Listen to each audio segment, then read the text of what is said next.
இங்க சூரியன் நிலாவை காதலிக்குது. ஆனா சூரியனோட காதல நிலா ஏத்துக்கல.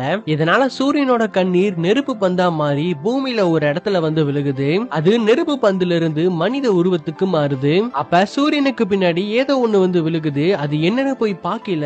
அது நிலாவுடைய ஒரு பகுதி. சூரியன் உதவி பண்ண நினைக்குது. ஆனா அதோட நெருப்பு நிலாவோட கைய சுட்டுருது. இப்ப நிலாவை சந்தோஷப்படுத்துறதுக்காக சூரியன் ஒரு கிரீன் ஆப்பிளை எடுத்து அதோட பவரை யூஸ் பண்ணி அதை ரெட் ஆப்பிளா மாத்தி மூன் கிட்ட கொடுக்குது. அப்படியே பனிக்காலமும் வருது. நிலாவோட சேர்ந்து மலையில இருந்து சறுக்கி விளையாட நினைக்குது. ஆனா அது சொதப்பிடுது. இருந்தாலும் வேற ஒரு சுச்சுவேஷன்ல கடந்து போக எந்த ஒரு பிரிட்ஜும் இல்லாதனால சூரியன் அதோட சக்தியை பயன்படுத்தி ஒரு பாலத்தை உருவாக்குது. இதனால சூரியன் பலவீனமாயி மேல இருந்து கீழே விழுந்துருது. இதனால பூமியில இருள் சூழ ஆரம்பிக்குது. இத பாத்துக்கிட்டு இருந்த நிலா சூரியனை கட்டி பிடிச்சதும் அதோட வெளிச்சம் திரும்ப வந்துருது. இதுக்கப்புறம் 2 பேரும் சேர்ந்து வானத்துல பறக்குறாங்க.